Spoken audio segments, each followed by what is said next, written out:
the PPI, Producer Price Index, that came out today, came out with an uptick in it.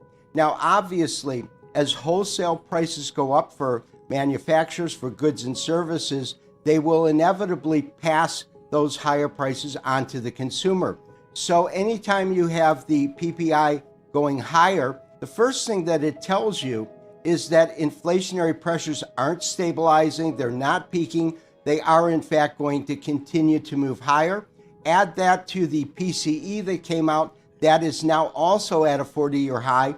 And really what we're looking at is persistent inflation that I believe will not go to a target level, acceptable target level by the Federal Reserve for at least a year to 2 years. My point is that it will continue to rise for a bit. We haven't seen any data suggesting it's come to a peak.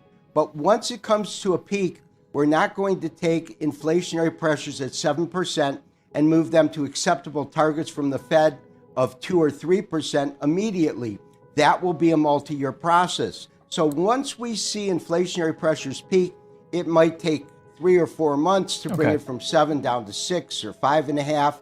The process is going to take some time. It will take a number of years to bring it back down to their target level of 2 or 3 if they tick it up a little bit. So I'm not saying it's going to stay at 7% for a year and a half, but I'm going to say that it's going to take a year and a half to bring it down to acceptable levels. I believe that there is truth in both of those statements. Both the enhanced or increased monetary supply, the level of our national debt, the asset sheet of the Federal Reserve is a component, and the thought that inflation is transitory because of supply chain bottlenecks, I believe is incorrect in that it's transitory. I believe it will be much more persistent than the Fed is making out that it is.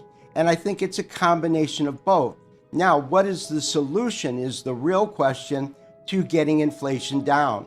The first thing is that no matter how aggressive the Federal Reserve is by raising rates, the only thing that it accomplishes is it forces consumers to buy less.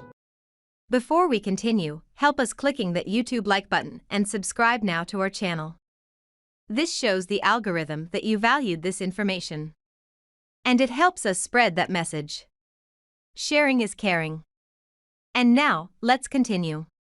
I think that a lot of the inflationary pressures is the direct result of pent-up demand over the recession.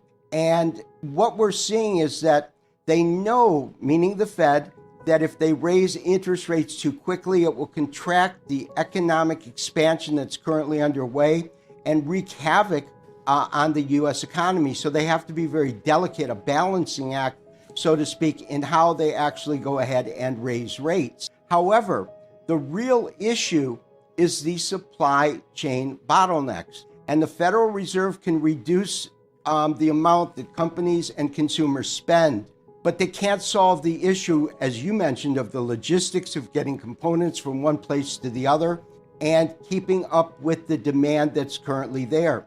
And it's for that reason that my last statement, meaning that inflation will go down as a multi-year process, I believe will hold true. The other thing is that really what has to happen to get to a 2% target of inflation, they have to resolve the supply chain problems that they're having, the bottlenecks. Now, we saw oil come down today, and that came down because there seems to be a pause or not as much tension with the geopolitical concerns between Russia and the Ukraine. Putin said that he was taking troops away. The exercises are over. But from what I've heard in the most recent news reports, there is no data or confirmation that he's taking the primary troops that are amassing on the Ukraine border.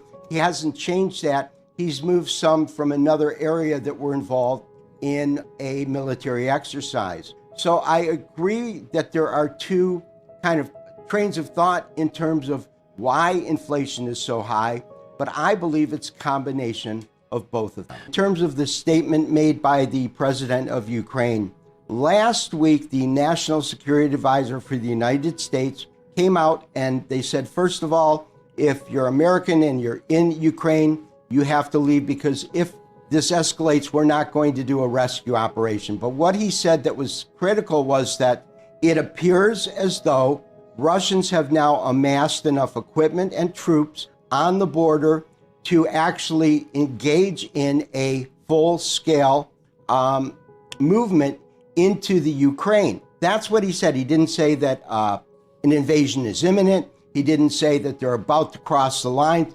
He said that they have made the preparation, so if they wanted to, they could. I have bad news for you. If you're not rich by now, you're screwed. And if you're in debt, you're even double screwed. How so, you might wonder? Well, the sad truth is that you're working your whole life to make someone else rich. The mega corporations, the banks, the politicians, everyone is getting richer. They get your money. And what is even worse, they get your time, they get your life. You are not even in a rat race. You're in a financial prison. But what could a solution for you look like? Honestly, I don't know, but I know what a solution for me would look like. It's very simple. I use whatever money I have and I multiply it with 1,000. This could make my life much easier and probably yours as well. If you have $1,000 available and multiply this with 1,000, I believe that this could solve some financial issue for the one or the other. Of course, if you're ugly, you would have to multiply it with much more than 1,000. My name is Markus Dahn, and this is what I decided to do. I decided to 1000x my money. This is not a joke.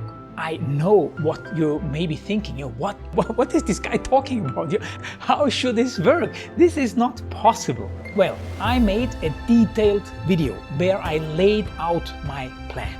And some clever folks might even want to look at this plan and copy it and do exactly what I do. This is just a little hint on the side. You have two options. You leave, you forget what you have seen. You do whatever you're doing and you hope that somehow you get some other results. Good luck with that. Or you click the link below the video. You enter your email address because I'm not showing this to everybody. You at least watch my video on how I plan to 1000x my money. The choice is yours. Make the right choice. Join me. See what a different future you could have. See at least how I intend, how I plan to do the 1000x. So click on the link below, enter your email address, and I see you on the other side. Your Markus Dahn.